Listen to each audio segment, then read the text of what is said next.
Cook and food থেকে সবাইকে স্বাগত জানাচ্ছি। আশা করি যে যেখান থেকে ভিডিওটি দেখছেন সবাই ভালো আছেন ও সুস্থ আছেন।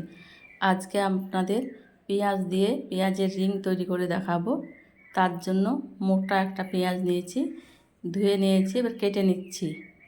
কেটে রিংয়ের মতো করে কেটে নিচ্ছি গোল গোল করে। এইভাবে ভিতরের একটা আস্তরণ এইভাবে ছাড়িয়ে নিলাম। সবগুলাই কেটে নিয়েছি। কেটে নেওয়া হয়ে গেছে। এদিকে 1 কাপ ময়দা নিয়েছি। পেঁয়াজের রিংগুলা ময়দার সঙ্গে ভালোভাবে মিক্স করে নেব, ভালোভাবে মাখিয়ে নেব। ভিডিওটি প্রথম থেকে শেষ পর্যন্ত দেখে নেবার অনুরোধ রইল।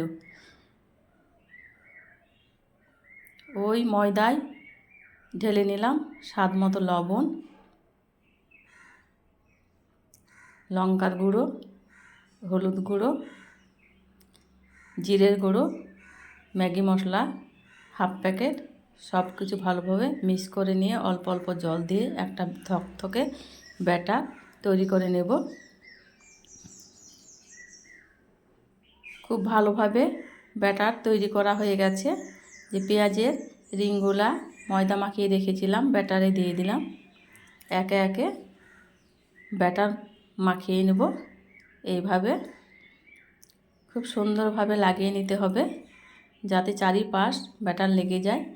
এদিকে ব্রেড ক্রাম্ব নিয়েছি, ব্রেড ক্রাম্বের উপর দিয়ে দিলাম। এইভাবে ব্রেড ক্রাম্ব মাখিয়ে নিচ্ছি, আলতোভাবে করে নিতে হবে। এইভাবে সবগুলাই ব্রেড ক্রাম্ব আমি লাগিয়ে নেব আলতো হাতে।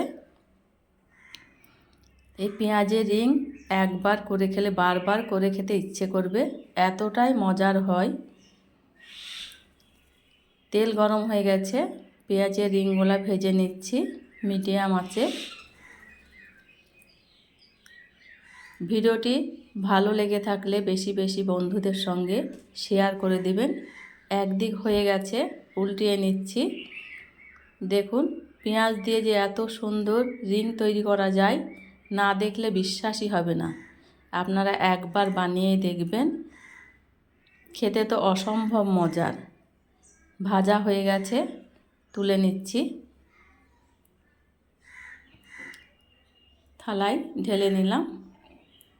একই রকমভাবে বাকি রিংগুলাও ভেজে নিচ্ছি।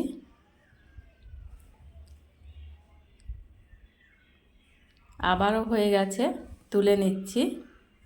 দেখুন ঘরে ময়দা থাকলেই খুব সহজেই বানিয়ে নেওয়া যায়। ময়দা আর পেঁয়াজ থাকলে আর কিছুই লাগবে না। ঘরে থাকা উপকরণ দিয়ে খুব সহজেই বানিয়ে নেওয়া যায়। দেখুন ওপরটা এতটাই মুচমুচে ও ক্রাঞ্চি হয়েছে,